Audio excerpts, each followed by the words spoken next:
After Julius Caesar died, the Roman civil wars led by Octavian and Mark Antony had a big effect on Rome's history.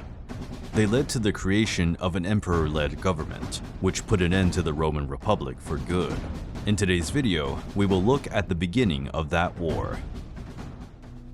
In March 44 BC, a large group of senators chose to kill Julius Caesar, who was the dictator of the Roman Republic at the time. They did this because they feared the end of the Republic and were jealous of how much power he had. Caesar would die alone and beaten on the cold floor of the Senate after being stabbed many times and even tricked by his godson Brutus. But the people who tried to kill Caesar didn't know that he had a son named Gaius Octavian. Under Roman law, Caesar didn't have any real live children, so he adopted Octavian, who was his great-nephew, and made him his main heir. When Caesar died, Octavian was in the Roman region of Illyria, northwest of the Balkans, where he was learning and getting military training in the city of Apollonia. His response, according to historians, was a mix of sadness and skepticism. It was hard to believe that a man as strong and intimidating as Caesar could be beaten and misled in such a humiliating way. After this happened, some military leaders told him to take his troops and hide in Macedonia because they were afraid that Caesar's killers would come after him. Octavian, on the other hand, would not act like a wimp.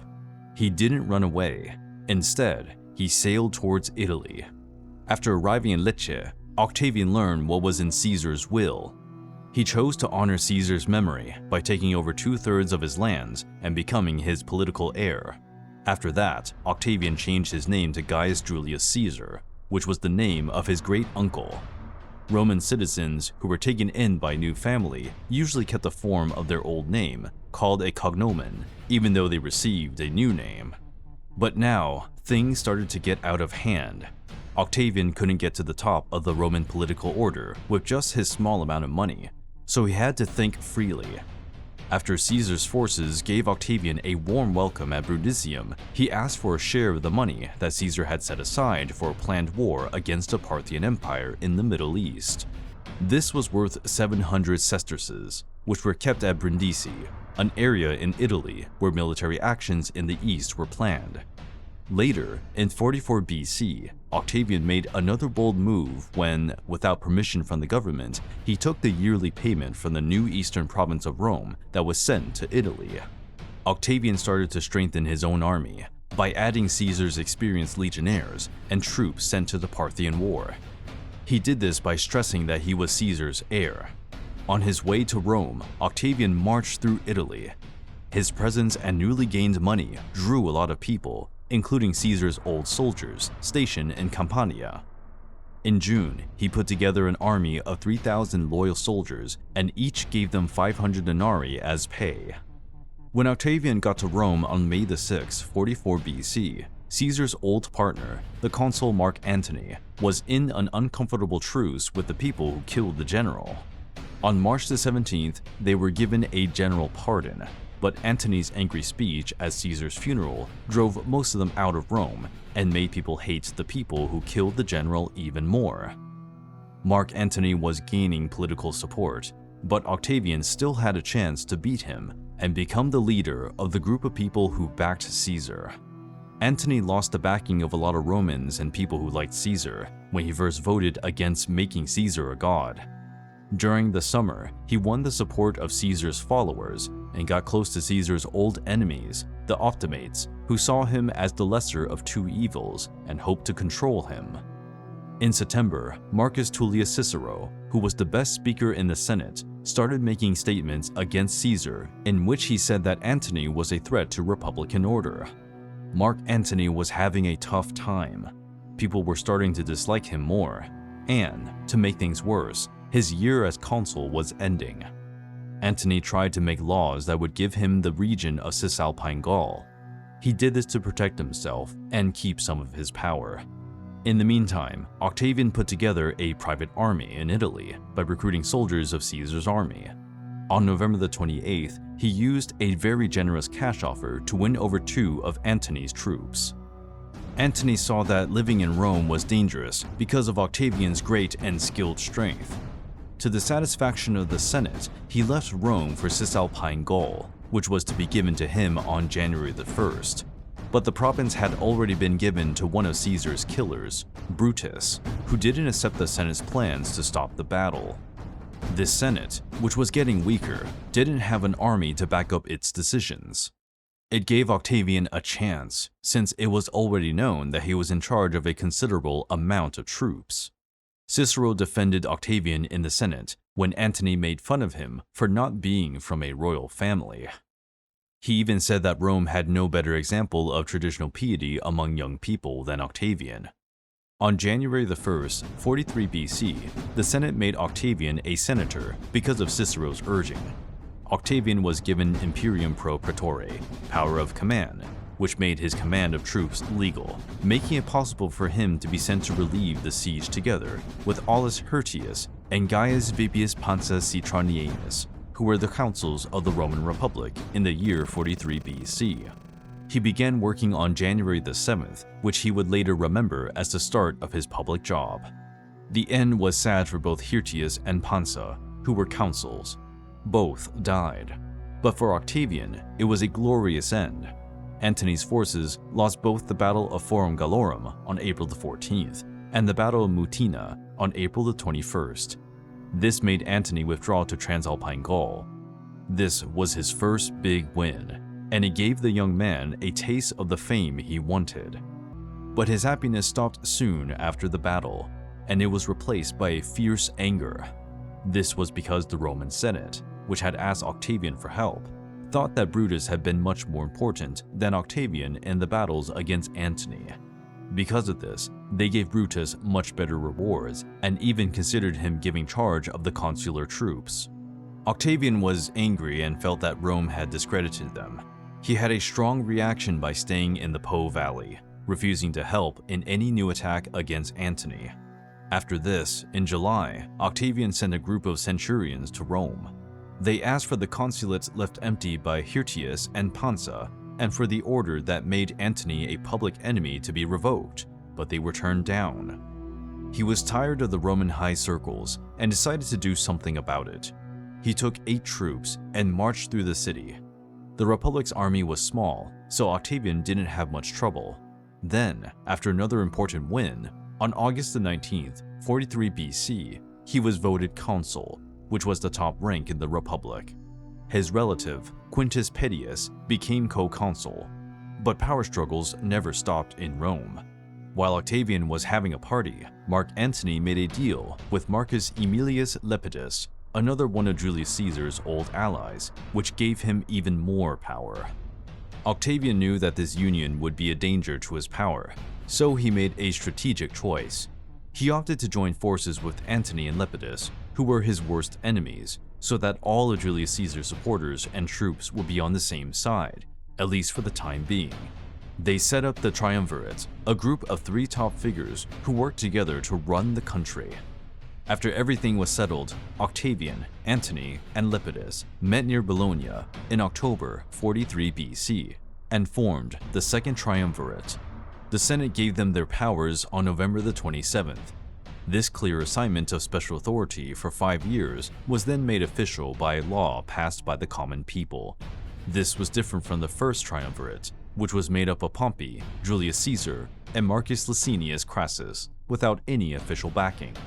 The triumvirs then started the proscriptions, which labeled between 130 and 300 senators and 2,000 other officials as thieves, traitors, and enemies of the Republic.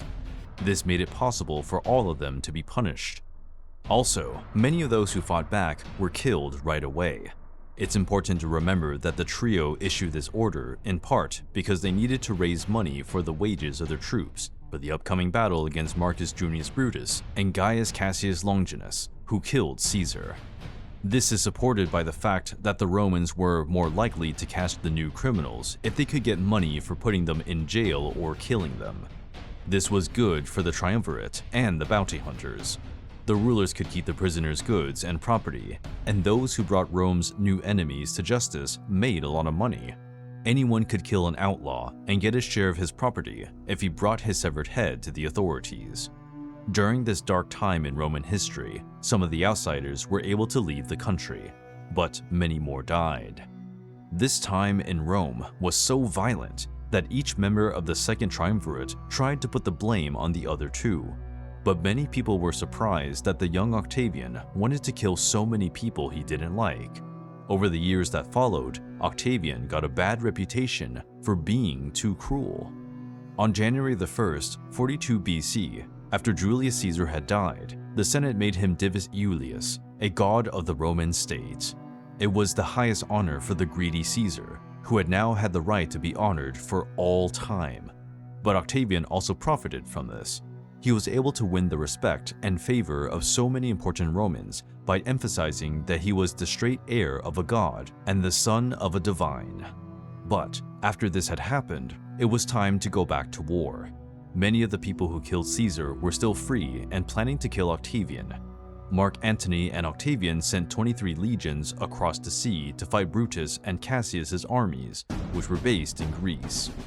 In October 42 BC, the two forces got close to the Macedonian city of Philippi. The first legion came from the southeast and was led by Brutus and Cassius.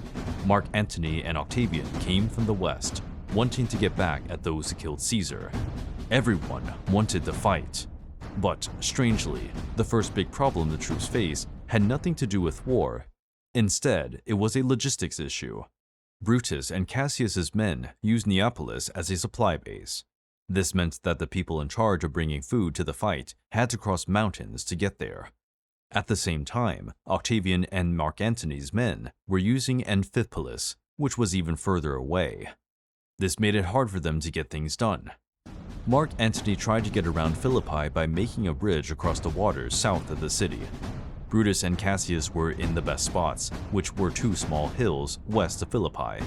Had his plan been successful, his enemies wouldn't have been able to communicate with each other. But Cassius found it and built a dam across the river. Mark Antony didn't expect it.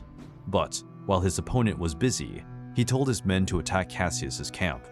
They did very well, and Cassius, thinking that everything had been lost, killed himself before he found out that Brutus had also beaten Octavius's army and taken over the enemy camp. They did very well, and Cassius, thinking that everything had been lost, killed himself before he found out that Brutus had also beaten Octavian's army and taken over the enemy camp. In other words, each side won and lost something. When Cassius died, Brutus was deeply sad, claiming that he was the last of the Romans. But he didn't have a public wake since he thought it would hurt the spirit of the army. The early looting and wealth collecting by Brutus's advancing troops gave Octavian's men a chance to fix their line. Over the next 3 weeks, Antony was able to slowly move his army south of Brutus's troops, securing a hill near Cassius's old camp that Brutus had left unguarded. Making sure he wouldn't be surrounded, Brutus moved his line south and then east, parallel to the Via Egnatia, and built several strong posts. He wanted to stick to the original plan, which was to avoid an open fight and hope that his greater sea power could wear down the enemy. At the same time, he wanted to keep the high ground. It's important to note that this was Brutus's plan from the start.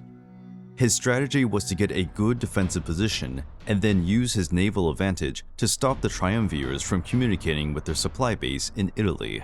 However, he changed his plan. In fact, Brutus had no choice but to fight, because he was in danger of being left alone and out of power if he didn't. If the triumvirs could keep extending their lines to the east without being stopped, they would finally cut off his supply route to Neapolis and pin him against the mountains. If that happened, the situation would change. Brutus would either die of hunger or be forced to withdraw his whole army by taking the dangerous northern trail to Philippi. Since there was no option, it was either all or nothing. But what neither side knew was that the battle would cause many casualties, because it was mostly hand-to-hand fighting between two well-trained, experienced forces.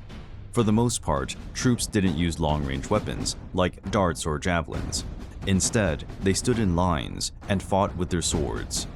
Cassius Dio stated that neither side needed to use weapons like javelins or catapults. Instead, the men went straight into hand-to-hand fighting, trying to break each other's lines. Plutarch wrote that Brutus won the battle at the western end of his line and pushed hard on the left side of the triumvirs. The triumvirs gave way and ran away, and the Republican cavalry tried to take advantage of the situation when they saw that the enemy was tangled. But, much to Brutus's dismay, the eastern side of his line had fewer numbers, after having been stretched out to keep from being outflanked. This meant that Brutus's troops had been cut down too much in the middle, making them too weak to stand up to the first attack from the triumvirs. After the triumvirs broke through this enemy position, they turned to the left to attack Brutus from the side and back. The historian, Appianus, says that the triumvir troops pushed back the enemy line as if they were going around a huge big machine. The armies of Brutus were pushed back, and they started to give way more quickly. The second and third backup lines could not keep up with the retreat, so all three gave up. Before the beaten army could reach this defensive position, Octavian's men were able to take over the gates of Brutus's camp. His army couldn't get back together, and the triumvirs won the battle. Brutus was able to escape to the nearby hills with only 4 legions worth of soldiers.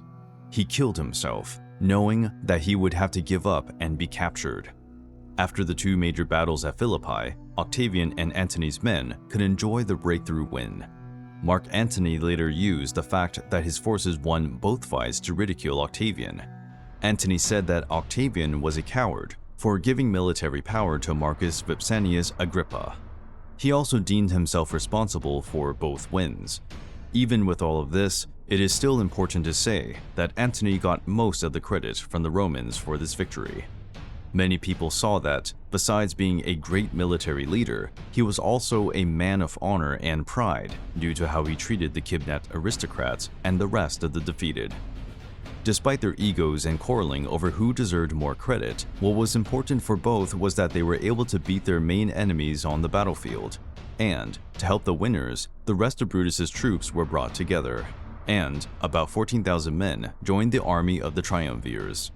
Lepidus, who was the weaker link in this partnership, did well for himself because he was able to take charge of a large part of the Republic's territory in Africa. Mark Antony chose to go east to Egypt, where he joined forces with Queen Cleopatra, who had been in love with Julius Caesar and gave birth to Caesarion. He also ran the kingdoms and friends of Rome in the eastern Mediterranean. Gaul and the region of Hispania were left in the hands of Octavian. He didn't have much time to enjoy anything because a major problem had to be addressed. Veterans who had worked for Brutus had joined the Second Triumvirate in large numbers. This was both good and bad, because these people could easily combine forces with the political foe of Octavian if they weren't appeased. They were also very demanding, asking for things like land that were valuable. At the same time, Octavian had to figure out where on Italian soil he would put the tens of thousands of heroes on the Macedonian War, whom the triumvirs had promised to spare. But there was no more government-owned land to give his soldiers as homes. Octavian had to choose between making a lot of Roman citizens unhappy by taking their land or making a lot of Roman soldiers disgruntled, which could lead to trouble in the Republic. Octavian went with the first choice, establishing new towns near the 18 Roman cities, forcing whole populations to leave their homes.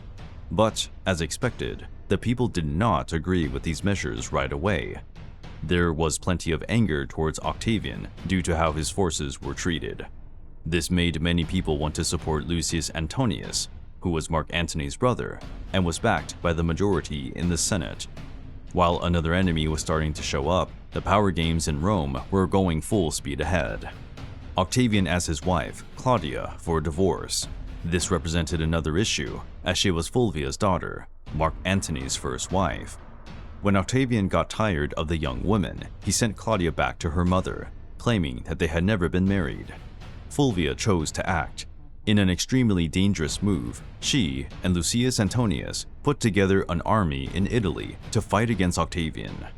They oversaw 8 legions, a rather considerable force. They moved forward and at first even won some battles. But Lucius and Fulvia forgot an important aspect. The triumvirs still had to pay the wages of the Roman army, and they couldn't afford such prohibitive costs. As such, the confidence of their troops was low, and the men never fought to the best of their abilities. Octavian's men surrounded Lucius and his friends near Perusia. Then, in early 40 BC, after a hard winter during which their troops could no longer fight properly and were running out of food, Octavian forced them to give up. But Lucius and his men were saved as they were related to Mark Antony, the most powerful and respected man in the world at the time. But things failed to work out for the plotters in the end, with Fulvia being sent to a Greek city. Octavian was also cruel to Lucius's many friends, as the young man decided to set his revenge. On March the 15th, the anniversary of Julius Caesar's death, he killed 300 Roman senators and knights who helped Lucius. Perusia was also burned down to send a message to other places. This bloody event hurt Octavian's image and was criticized by several Roman writers. But this didn't bother Octavian much. He believed that sometimes he had to show how strong and how cruel he was, or else his power would be threatened. As time went on, things settled down a bit, but soon got back to normal. This time, it was because of a man named Pompey, who both Octavian and his adoptive father knew well. Not Pompey the Great though. After the Battle of Pharsalus, he had been killed in Egypt. But it was his son, Sextus Pompey, who really did it. Even though he held important posts, he turned into a rebel general after Julius Caesar beat his father. After he became immensely powerful, he had a deal with the Second Triumvirate to move to Sicily and Sardinia in 39 BC. But now he was the golden goose, so both Mark Antony and Octavian wanted to join forces with him. In 40 BC, Octavian married Scribonia, who was the sister of Pompey's father-in-law. This gave him a short-term ally.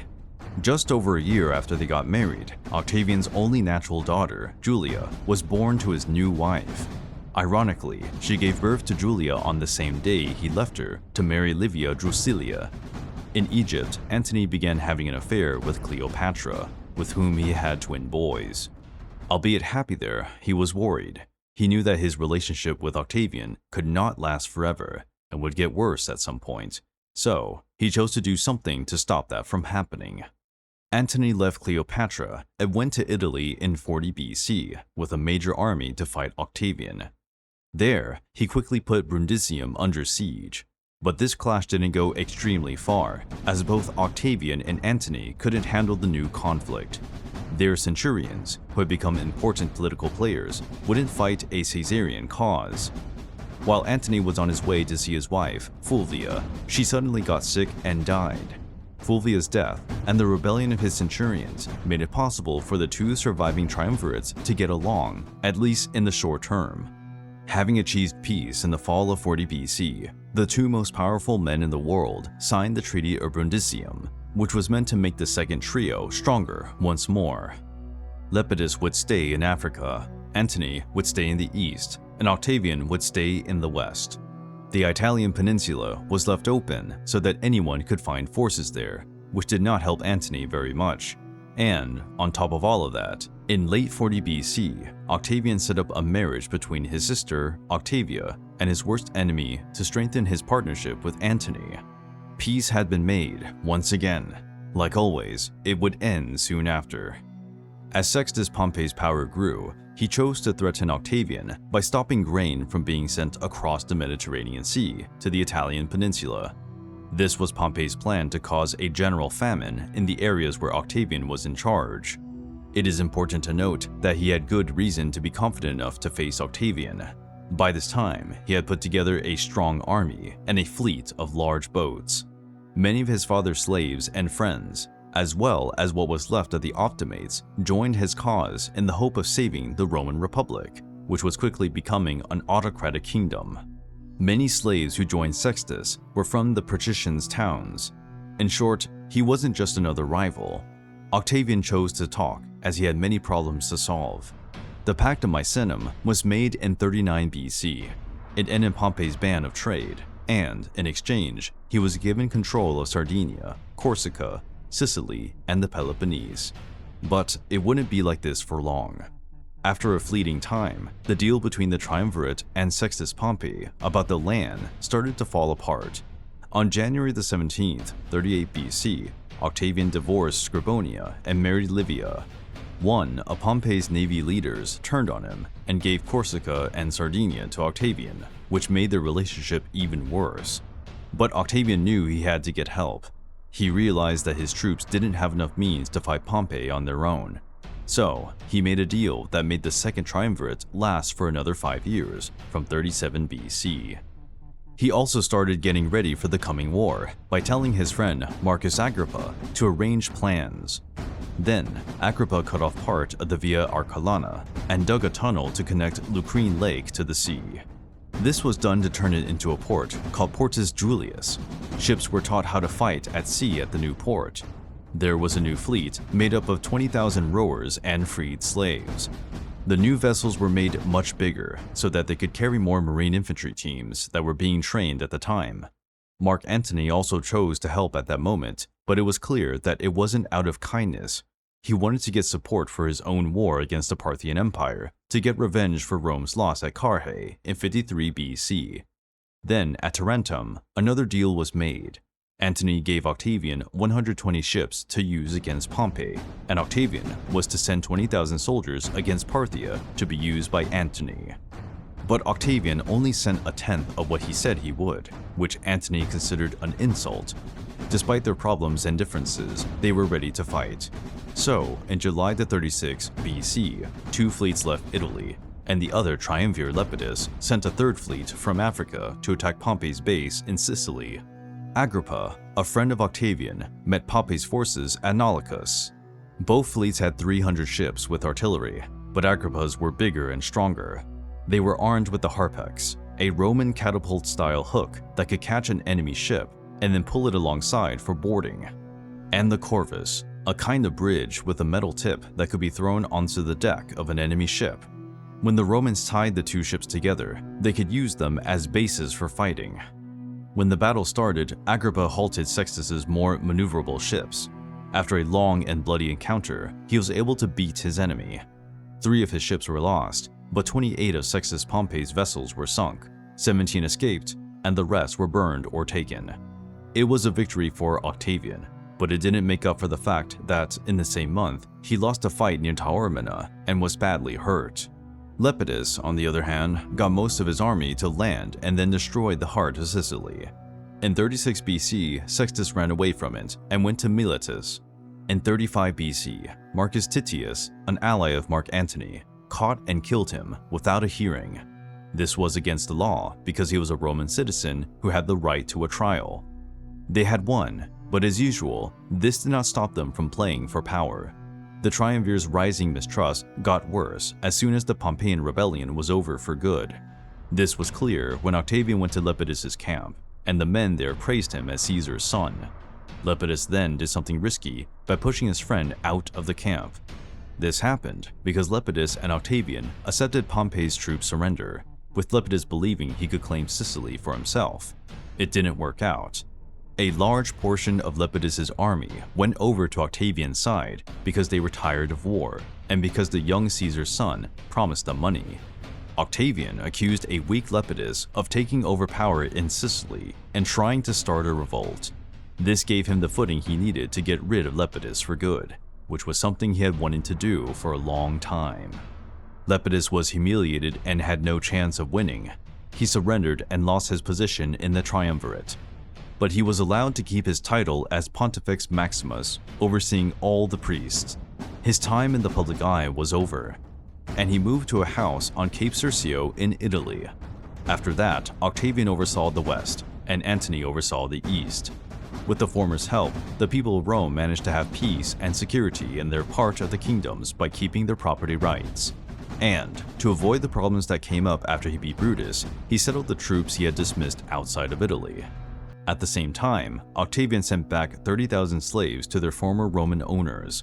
These slaves had run away to join Pompey's army and navy, which was another way he showed he was strong and resolute. After another victory, Octavian felt strong and confident, but he still asked the Senate for protection from court, or sacrosanctitas, for himself, his wife, and his sister. On the contrary, Mark Antony was going through a series of setbacks, while his main rival was doing well. Antony assisted Octavian in his battle against Sextus Pompey solely to gain backing for his own military expedition against the Parthian Empire. The general fulfilled his promise by sending 120 ships to aid Caesar's successor. However, Octavian, who was young at the time, sent only 200,000 men as reinforcements. This led to a humiliating defeat for Mark Antony at the hands of the Parthians. Nonetheless, the most distressing aspect was that his loss was so substantial that it undermined his reputation as military commander in the eyes of the public. Another problem arose for Antony, making his life even more difficult. Following the conclusion of a minor conflict between Octavian and Mark Antony in 40 BC, the Treaty of Brundisium was signed. As a means of solidifying the relationship between the two leaders and maintaining the Second Triumvirate, Octavia, who was Octavian's sister, wed Antony. Antony had entered into a romantic relationship with the influential queen of Egypt, Cleopatra. In order to devote his full attention to her, he made the decision to send Octavia to Rome. Octavian saw this as a favorable opportunity to spread the word that Antony's gesture was an outrage to all Romans. Antony had rejected a Roman wife to marry a mistress from the East. The incident dealt another blow to the general public image, further bolstering Octavian's position. In 36 BC, the relationship between the two individuals became even more strained. This was due to Octavian's political maneuvering, as he sought to demonstrate to the public that he was not an authoritarian figure. Instead, he wanted to be seen as a benevolent leader who prioritized the well-being of the masses. He proposed a plan that he was aware Mark Antony would reject in order to accomplish his goal. Octavian proposed that the Roman civil wars were no longer a concern, and, as a result, the Second Triumvirate would be less critical. Accordingly, Antony would be willing to redesign a triumvir and relinquish the powers that come with it if he were to do the same thing. Antony's refusal was expected, and it played right into Octavian's plan. This allowed Octavian to portray his rival as an authoritarian, while he himself was viewed as an idealist who cared about the well-being of the people. In 34 BC, 2 years later, tensions rose in Rome once again when Mark Antony launched an invasion of the Kingdom of Armenia. However, in contrast to his unsuccessful invasion of Parthia, he achieved great success this time by bringing the Armenians and his entire army to their knees. The general was filled with joy and pride after his victory, and he decided to bestow titles and honors upon his relatives and supporters. He appointed his son, Alexander Helios, as the ruler of Armenia, and bestowed the grandiose title of Queen of Kings upon his mistress, Cleopatra. It is unclear whether Antony intended to provoke Rome with his action, but he managed to do so. Octavian skillfully used the situation to his advantage by presenting his case to the Roman Senate. He argued that Antony's decision to grant a foreign queen such as a grandiose title was a deliberate attempt to diminish Rome's power and prestige in the eyes of the world. Octavian further contended that this act could be interpreted as a sign of weakness to enemy nations, which could have serious consequences for Rome. Following the crisis, Octavian was re-elected as consul of the Roman Republic. During the next session of the Senate, he gave a speech criticizing Mark Antony's actions.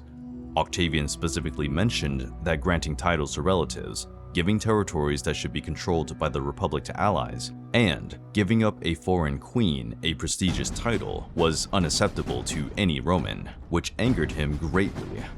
Although Octavian received support for his speech, he was surprised and disappointed to find that several senators did not approve of it. They argued that the young man's words were solely meant to belittle Antony and boost Octavian's own standing, rather than benefiting Rome. As a result, Octavian faced a situation where several senators withdrew their support from him, giving the impression that Mark would finally gain the advantage after a prolonged period of time. However, this was only an illusion, because in the autumn of 32 BC, Octavian would finally achieve his long-awaited goal. At this particular time, Lucius Manatius Plancus and his nephew, Marcus Titius, who were allies of Mark Antony, perceived that the general's influence was diminishing. As a result, they defected to Rome. Typically, Lucius Plancus's switch of allegiance in Roman politics would have been considered just another betrayal. However, this particular event had far-reaching consequences that impacted the fate of the Western world. Plancus's actions enabled Octavian to access the secret will of Mark Antony, which had been concealed in the Temple of Vesta. Unfortunately for Antony, the contents of the will were scandalous and caused a stir throughout Rome. The document specified that, upon his death, Antony's wealth would be inherited by his offspring and Cleopatra.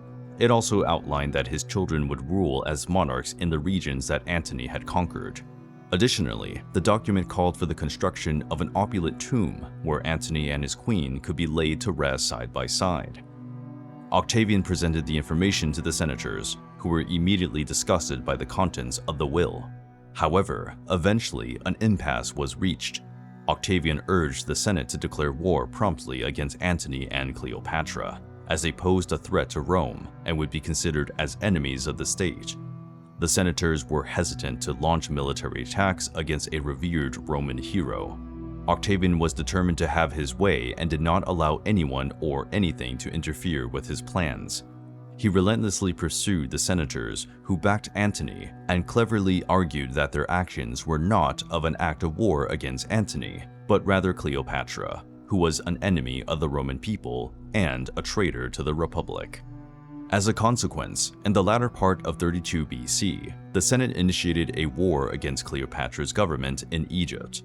Antony's decision to remain loyal to Cleopatra surprised many who had anticipated that he would abandon her and return to Rome's side. As a result of this, the Senate stripped the general of all official powers and labeled him as an outlaw and traitor.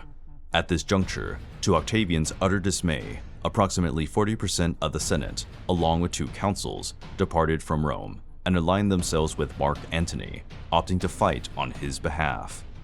The Roman Republic was plunged into a state of complete chaos as Octavian and Antony prepared to engage in a monumental battle to determine the ultimate ruler of Rome and the Western world. Octavian issued a massive summons, commanding all of his legions and any able-bodied men to be dispatched to annihilate Mark Antony and his troops. He achieved success by managing to gather an impressive number of 200,000 legionaries. Antony was aware of the impending conflict and responded by calling for troops. He was able to match Octavian's numbers, with a total of 200,000 men at his disposal. This included a mix of Roman heavy infantry and Egyptian light infantry. Subsequently, the military began to mobilize. In approximately the middle of 31 BC, Antony issued instructions for his army to move into Greece. Upon receiving this information, Octavian commanded his own soldiers to follow Antony's movements. Octavian had not only brought his troops, but also his greatest asset for victory, Marcus Vespasianus Agrippa, a skilled military strategist who could lead his navy. Octavian's fleet was a significant advantage for him, as it was larger than the naval forces of Antony and Cleopatra, unlike the armies which were relatively smaller in size. Despite the fact that Antony's ships were larger, his crews of sailors and naval commanders lacked experience, putting them at a disadvantage against Octavian's fleet. Octavian's ships were smaller and more maneuverable, and his crew was filled with experienced soldiers. Octavian directed his troops to cross the Adriatic Sea with the intention of engaging Mark in battle near Actium. Agrippa simultaneously made arrangements to disrupt the supply lines of Antony's army, which caused significant trouble for the general. Despite having a strategic advantage, Octavian chose not to attack Antony's men overland. He believed that doing so would be an unnecessary risk and an unwise decision. He chose to challenge in battles on the sea, as he believed that his navy had a greater chance of overpowering the opposing forces. However, both sides refrained from taking any significant action, which resulted in unforeseen issues for Octavian. Many of his men became impatient, waiting for the right moment to attack. Disgusted and demoralized, they deserted to Antony's side. Unlike Octavian, Antony did not face such problems and was able to maintain the loyalty of his men and commanders. After a considerable amount of waiting, the fighting finally commenced. Octavian dispatched Agrippa to seize Methone, a Greek city and port that had previously been faithful to Antony. Taking over this location was not an easy task, as the defenders put up a fierce fight, using all their strength and resorting to brutal tactics to ensure their survival. Albeit courageous, they were ultimately defeated. Mark Antony, who was a brilliant military strategist on land, was unable to match the expertise of a skilled naval commander like Agrippa. Feeling defeated, he made the decision to lead his troops to Actium, where Octavian's navy and army were stationed. This time, he was determined to deliver a decisive blow to Octavian and Agrippa's forces. Antony, with a strong resolve to succeed, arrived at Actium with a fleet of 290 ships and 50 transport vessels. Octavian had 350 ships to defend against the massive armada. Despite his men being more experienced and having the brilliant Agrippa on his side, Antony had a chance of winning this time. This was because his ships were larger and better armed. The decision had been made, and there was no turning back. On December 2nd, 31 BC, the scene was prepared for the most significant naval battle in the history of Rome. Antony was the first to take action and commanded his ships to sail out in the open sea. As they arrived, they witnessed Octavian's ships assuming battle formation. It is noteworthy that Cleopatra was present at the battle, positioned behind Antony's lines in her royal barge. Octavian had the advantage, as Caesar's successor had acquired the general's battle plans. The strategy was to use the larger ships to push back Agrippa at the northern end of the line. Octavian was aware of this fact, and therefore instructed Agrippa to keep his ships out of range. As time passed, Antony realized that he needed to take action. Just after noon, he made the decision to extend his line beyond the safety of the coast and engage Octavian's fleet. However, in hindsight, this proved to be a poor choice. The soldiers under Octavian's command were highly skilled and had dedicated their lives to mastering various battle techniques. One such technique involved ramming the enemy ship while simultaneously launching a barrage of arrows and rocks from catapults to defeat the crew on the upper deck. A brutal massacre occurred when these men encountered Antony's inexperienced sailors. Upon witnessing the unfolding disaster, Cleopatra promptly took action. She followed the orders that Antony had given her prior to the battle and directed her squadron of ships to attempt to penetrate the center of Octavian's fleet. Cleopatra noticed a gap in Agrippa's formations and quickly ordered her ships to taper off. This led Antony to issue orders for all his ships to attempt to break through Octavian's lines. He personally led the advance and succeeded in reaching the center of Octavian's naval forces. However, this strategy proved unsuccessful as Agrippa commanded his ships to be positioned on the flanks and attacked the remaining vessels of Antony from both sides. The aftermath was a scene of great destruction, as Agrippa and Octavian's ships decimated numerous ships belonging to Antony. While Antony and Cleopatra were powerless to act and could only observe as their formidable fleet was destroyed. Antony was afraid for his life and also for Cleopatra's because everything was now at stake. Amidst the ongoing disaster, Antony issued orders for the 90 remaining ships to relocate from Octavian's forces and move towards Alexandria. A group of soldiers who were stationed on land and observing the naval battle also withdrew. They had received orders to rendezvous with their commander in Alexandria. Antony had lost control of the supply routes for his troops. As a result, some of the commanders in his army decided to surrender to Octavian after just over a week of fighting. They believed that defeating Octavian was impossible without proper supplies. At the conclusion of the conflict at Actium, Mark Antony suffered significant losses among his troops, with a substantial portion of them perishing. Additionally, his naval fleet was nearly destroyed, and he was humiliated to witness his primary adversary, Octavian, move closer to achieving complete dominance over Rome. In spite of returning to Alexandria with nothing but humiliation, Antony and Cleopatra had no intention of surrendering. This forced Octavian to pursue them and defeat their greatest enemies once and for all. Despite his eagerness to dispatch troops to Egypt promptly, Octavian was disheartened and frustrated to find out that his plans had to be delayed due to internal issues within his legions. It was discovered that many of Octavian's most skilled and experienced soldiers were veterans who had previously fought in various wars and battles under the leadership of his adoptive father, Julius Caesar. To make things clearer, a significant number of them had been engaged in fighting for over 20 years without any breaks. While achieving a historic and resounding victory at Actium, these men decided to collect what they believed to be their rightful possessions. Approximately 10 legions of soldiers requested an honorable discharge from the army and a generous sum of money from Octavian to support their retirement. Octavian was concerned about losing the loyalty of many men if he treated the loyal warriors poorly.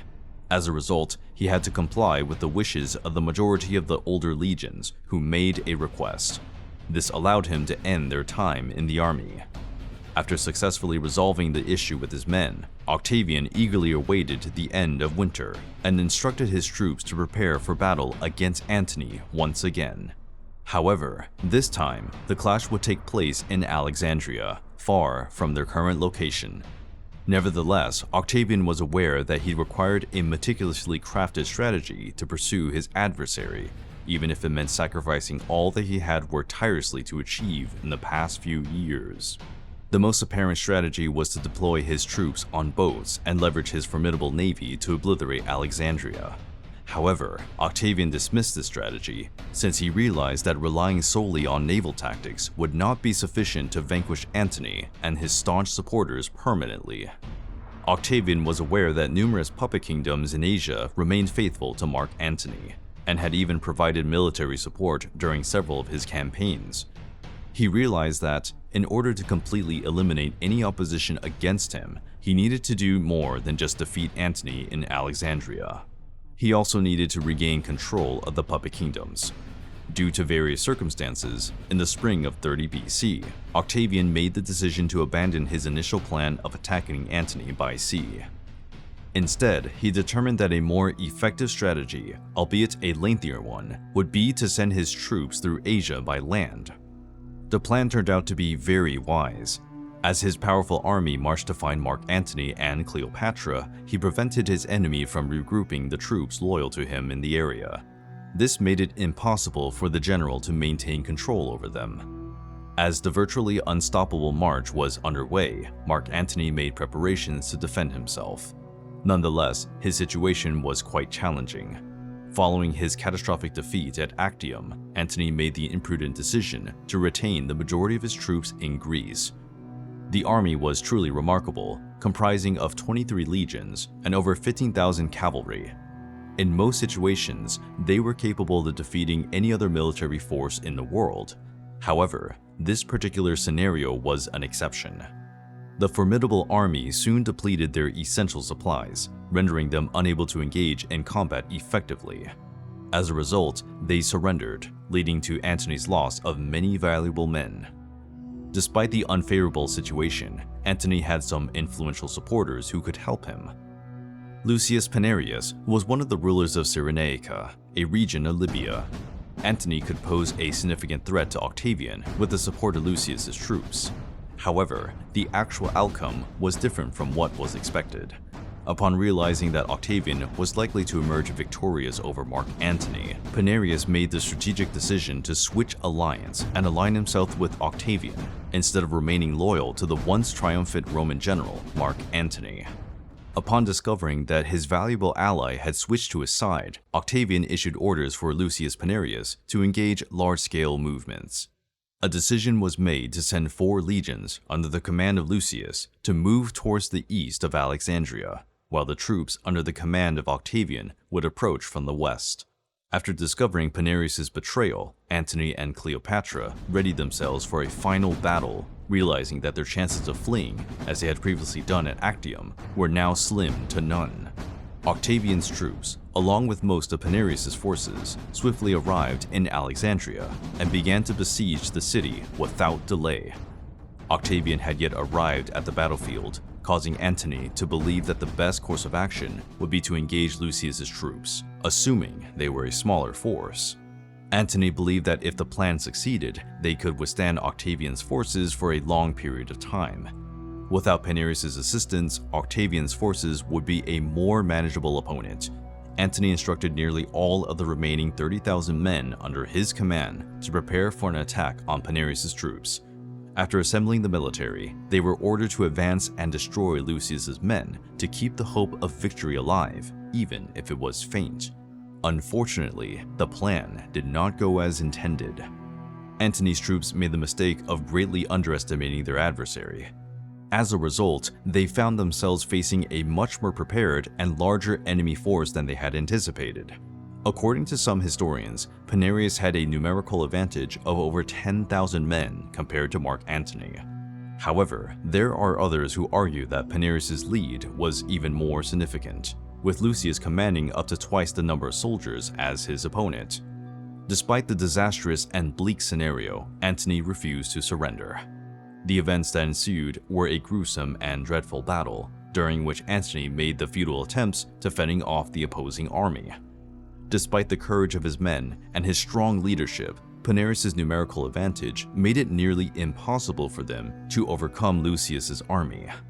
Even the soldiers who were initially hesitant were motivated to advance freely under his command. Antony's forces quickly declined and the enemy suffered significant losses during the prolonged fighting. Despite this, Antony refused to retreat. After a prolonged period of violence, Antony's troops ultimately surrendered, and Panarius' soldiers nearly wiped out his entire army. Upon realizing that Octavian had not yet arrived, Mark Antony grew anxious and desperate. He feared being captured by his most formidable adversary and fled the battlefield, returning to Alexandria. Following the event, a small group of men persisted in their battle against Panarius. However, they realized that achieving victory was not possible, especially with Octavian's imminent arrival. As a result, the remaining soldiers and cavalry of Mark Antony's army opted to surrender. The sense of defeat against Lucius and Octavian was so overwhelming that even troops who were not directly engaged in the battle chose to surrender without attempting to fight. On August 1st, 30 BC, Mark Antony was devastated by his defeat and the news of Cleopatra's suicide. After fighting for so many years, he saw everything he had worked for crumble before his eyes, and this caused him to suffer a mental breakdown. The overwhelming situation caused the general to lose the will to live. In a moment of great despair, he asked his loyal personal assistant to end his suffering by killing him with a sword. Nevertheless, his assistant was unable to fulfill this order, which resulted in him choosing to take his own life instead of going against his masters. Mark Antony found himself in a state of complete desolation with limited options. As a result, he positioned his sword and quickly fell upon it, taking his own life. His attempt to take his own life by falling on his sword resulted in a severe wound in his stomach, but it was not fatal. Antony was rescued by his friends and later found out that Cleopatra was still alive, concealed in her mausoleum. Plutarch recounts that, during their final meeting, he informed his beloved that he was dying with honor. He also assured the queen that she could rely on Gaius Proculius, a member of Octavian's entourage. It is interesting to note that he was also the one who successfully infiltrated the queen's mausoleum using a ladder, thereby preventing the destruction of her valuable possessions. Despite being taken prisoner, she was permitted to perform proper funeral rites for Antony's corpse. Octavian's path to victory was clear now that Mark Antony had died and Cleopatra had been captured. He entered Alexandria triumphantly and swiftly took over the palace. He then ordered the arrest of Cleopatra's 3 youngest sons. The Egyptian queen was escorted to meet Octavian in an attempt to negotiate a possible agreement with him. During the meeting, she pleaded with him to spare her son Caesarion, who was born as a result of her relationship with Julius Caesar. Octavian showed no interest in fulfilling any of Cleopatra's desires. He provided minimal details about his intentions for her and her family, simply stating that she would be spared. After a few days, a spy informed the queen that Octavian had intentions of sending her to Rome solely for the purpose of parading her humiliatingly in a grand triumph to celebrate his victory in Egypt. According to the historian Titus Livius, the queen reportedly spoke the following words: "I will not be triumphed over." She was determined and decided that if she could not control how she lived, she would at least control how she died. According to the historian Strabo, Cleopatra's death was caused by a snake bite, which was likely carried out by a member of her court on August 10, 30 BC. Meanwhile, Plutarch reports that Arrius Didymus, a teacher and advisor to Octavian, suggested to Cleopatra's son, Caesarion, that it would be unwise to keep him alive, as he could pose a threat to Octavian's government. Octavian followed this advice and ordered Caesarion's execution in August of the same year. Despite the trouble that Cleopatra and Mark Antony had caused him, Octavian showed great respect for Cleopatra's courage and ordered an opulent funeral for the two lovers in Rome. The burial of Mark Antony was grand, with certain legions that had once been under his command allowed to march beside the tomb. Octavian, the Egyptian general and Queen's conqueror, ordered a day of mourning in their honor. However, Octavian's actions were not solely driven by admiration or goodwill towards his defeated enemies. As a skilled politician, he knew that humiliating his dead adversaries would not be welcomed by many of the Roman people and elite.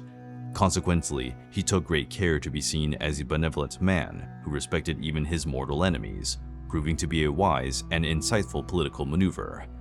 Despite his victory, Octavian remained vigilant, knowing that another enemy could arise at any moment. Nevertheless, he accepted every possible honor, elated by his conquest of Egypt. He was honored with the post of pharaoh about a month after defeating Antony and Cleopatra. This made Egypt practically a possession of his, and he also gained control of its vast riches. After returning to Rome, he was determined to consolidate his power to avoid suffering the same fate as Julius Caesar. Octavian, despite his youth, did not rush to consolidate power to prevent the advance of opposing forces. Many others took this approach, but Octavian was more patient and deliberate. He consolidated his positions gradually, accepting powers and honors without much attention, and eliminating Antony's remaining supporters. After a few months, he achieved a significant political victory with the help of his loyal ally Agrippa. He convinced the Senate to grant him command of Gaul, Spain, and Syria, which gave him complete authority over half of the territories governed by Rome. In a brief period, he acquired all the power, but in 27 BC, he made a surprising decision that caught everyone in Rome off guard. Without prior notice, he announced to the Senate that he was relinquishing his esteemed positions, authority, and above all, retiring from public office. At that time, only Octavian's closest allies, including the faithful Agrippa, comprehended the motives behind his actions. But it was perplexing to most people why Octavian, who had fought so hard for so many years and was at the pinnacle of his success, would relinquish everything he had worked for. Although this decision may appear unreasonable at first glance, it ultimately enabled Octavian to secure absolute power, establish his legacy, and assume the title of Augustus, the first emperor of Rome. Augustus not only sought revenge for his adopted father, but also established a powerful legacy that lasted for centuries, surpassing even Caesar's wildest aspirations. Augustus's rule was so influential and competent that historians still refer to it as the Golden Age of the Roman Empire. No other emperor has been able to surpass his achievements, making Augustus one of the most significant figures in the history of Rome and all of human history. If you enjoyed watching this video, please remember to hit the like button and subscribe to the channel.